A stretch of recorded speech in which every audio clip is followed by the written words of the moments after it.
Hey guys, myself Shubham Pandey, your chemical science educator is live with you all. So today we are going to discuss about synthetic gasoline. तो आखिर ये synthetic gasoline है क्या?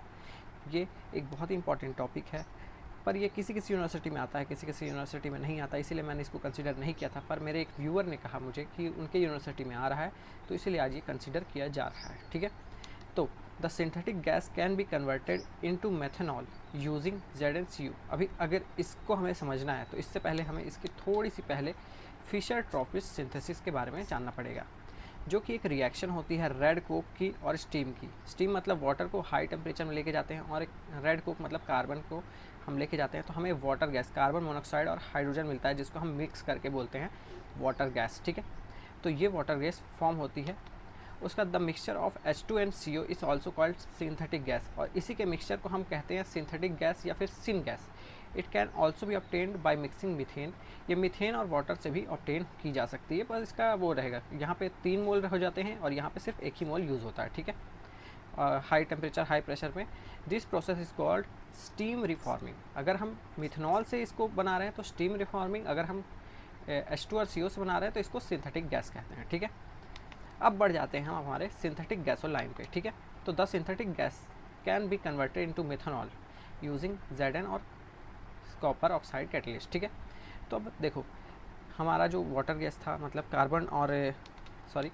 Carbon और ये इसका hydrogen का mixture, जिसमें हमने जिंक और कॉपर के ऑक्साइड लिया और मेथनॉल बना लिया। ठीक है, मोबाइल, हमारे एक साइंटिस्ट थे जिनका नाम मोबाइल था, उन्होंने एक मेथड डेवलप किया मेथनॉल को गैसोलाइन में कन्वर्ट करने का, ZSM एक सिंथेटिक के द्वारा या फिर एक कैटलिस्ट यूज़ करके। देखो यहाँ पे वही है, कितने ही मोल ले सकते हो मेथनॉल को। ZSM अगर आप लोगे तो वहाँ पे हाइड्रोजन के कुछ मॉलिक्यूल्स रिलीज़ होंगे और आपको मिल जाएगा मेथनॉल। ठीक है, द जियोलाइट, इसको ZSM को हम बोलते हैं जियोलाइट। ठीक है, जियोलाइट एक्ट्स एज आ एसिड कैटलिस्ट। ये एक एसिड कैटलिस्ट एक्ट करता है, जो कि एलिमिनेट कर देता है वाटर को। ठीक है, मेथनॉल से, तो हमें ये फाइनल प्रोडक्ट मिल जाता है। The synthetic zeolite ZSM5 has interlinked channel. इसके बारे में कुछ बताया गया है कि इसके इंटरलिंक्ड चैनल होते हैं, जिसके एलिप्टिकल क्रॉस सेक्शन होते हैं, और इसके पोर साइड्स इफेक्टिव रहते हैं, जो कि इंटरमीडिएट रहते हैं लार्जेस्ट और स्मॉलेस्ट के बीच में। ठीक है, जिसके वजह से इसका एक शेप आ जाता है और इसकी सिलेक्टिव प्रॉपर्टी रहती है, जिसको हम बोलते हैं जियोलाइट कैटलिस्ट। ठीक है, और जो इसका जो पोर साइज़ रहता है वो कंपेरेबल रहता है गैसोलाइन के साइज़ से। ठीक है, इसमें होता यह है कि मिथिलीन के ग्रुप वो करते हैं, इंसर्ट करते हैं एकदम कंटिन्यूसली, जब तक हमारा जो मॉलिक्यूल है वो लार्ज नहीं हो जाता और उसमें एक चैनल फिल नहीं हो जाता और ये ऑक्यूपाई नहीं हो जाता। ठीक है, the shape and size of the channel plays an important role in selectivity of the gasoline. Shape और साइज़ बहुत इंपॉर्टेंट, ये सारी फालतू की थ्योरी है जो आपको लिखनी पड़ेगी एग्जाम में अगर आपको नंबर चाहिए। ठीक है, The heterogeneous catalysts such as metallic iron, cobalt on ammonia can be used for synthesis of gasoline from the synthesis gas।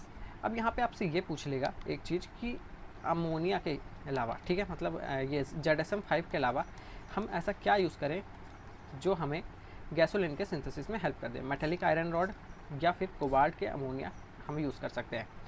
फिर उसके बाद carbon monoxide dissociate on surface of catalyst to form surface carbide, and this are hydrogenated to produce surface carbene insertion into a metal hydrogen bond produces a methyl group that can undergo carbene insertion in a propagating manner. तो सबसे तो ZSM में होता क्या है, ये ZSM है, इसमें आपने कार्बन मोनोऑक्साइड की गैस पास कराई या फिर कार्बोनिल पास कराया, तो ये कार्बन अलग जुड़ा, हाइड्रोजन अलग जुड़ा। अब यहाँ पे हाइड्रोजन हमने डाला और एक वाटर का मॉलिक्यूल निकाला, तो ये ऑक्सीजन निकल गया और ये हाइड्रोजन में CH2 जाके जुड़ गया। ठीक है, H2 यहाँ पे जाके जुड़ गया इसके साथ, और इसके साथ वाटर निकल गया।